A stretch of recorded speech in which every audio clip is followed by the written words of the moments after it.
बोल रहे हैं हिंदी में जानना चाहिए। हिंदी में कि जैसे वो कह रहे हैं कि संख्या बल हमारे पास ज्यादा है। देखिए, संख्या बल ज़्यादा हो सकता है कागज़ पे।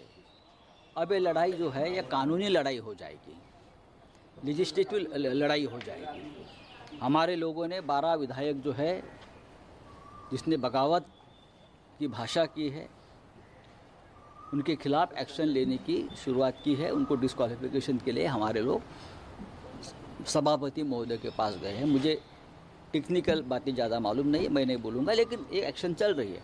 अब ये आखिर तक सरकार कब बनेगी ये लोगों की जो बोल रहे हैं मुझे मालूम नहीं। बनेगी भी या नहीं बनेगी उस बारे में कोई बोल नहीं सकता है। धमकियाँ देने का काम चल रहा है माननीय पवार साहब को। अगर ये सरकार को बचाएंगे तो देख लेंगे, ये केंद्रीय मंत्री बोल रहा है। प्रधानमंत्री मोदी जी सुन लीजिए, अमित शाह जी सुन लीजिए, आपका एक मंत्री महाराष्ट्र में शरद पवार साहब को धमकी दे रहा है। ये धमकी ऐसी है कि आपको घर नहीं जाने देगी। क्या इस प्रकार के धमकियों को आपका समर्थन है, ये महाराष्ट्र जानना चाहता है। तो संजय राउत का ये बयान आप सुन रहे थे और उन्होंने साफ तौर पर जिस तरह की भाषा का इस्तेमाल शरद पवार के लिए किया गया है उसकी निंदा करते दिखाई दे रहे हैं। और उन्होंने यहाँ तक कि जो दावा किया जा रहा है शिंदे ग्रुप गुट की तरफ से इस पर भी बयान दिया। दबाव डालो, लेकिन कानून की लड़ाई, कागज की लड़ाई और सड़क की लड़ाई दोनों में हम जीत जाएंगे। आपने 24 घंटे का वक्त दिया था। संजय जी राउत साहब आगे बढ़ो।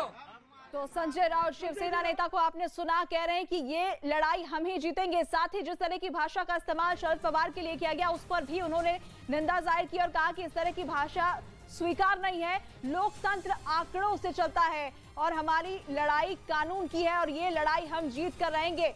सरकार कब बनेगी जो दावा किया जा रहा है शिंदे गुट की तरफ से, उस पर भी उन्होंने टिप्पणी की कि आखिर ये सरकार बनेगी भी कि नहीं बनेगी।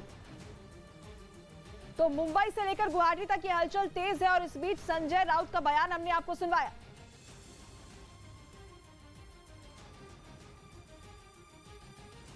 लोकशाही बहुमत हे आकड्यांवर चालतं, पण मी पुन्हा सांगतो आकडा आणि बहुमत फार चंचल असतं।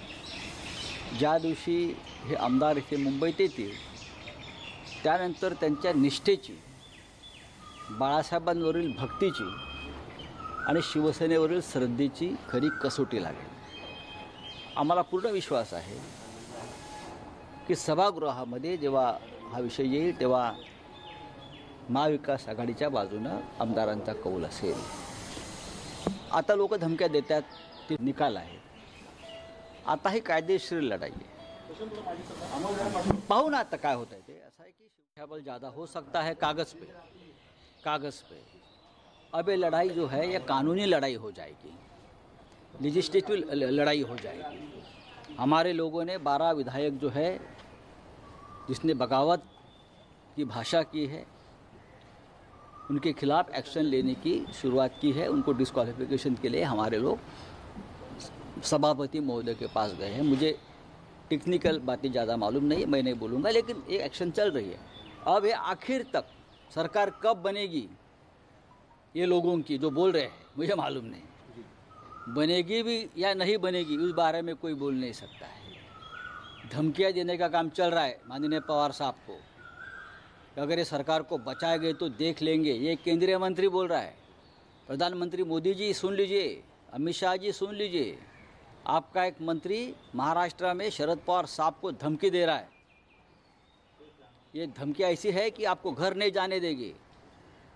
क्या इस प्रकार के धमकियों को आपका समर्थन है, ये महाराष्ट्र जानना चाहता है।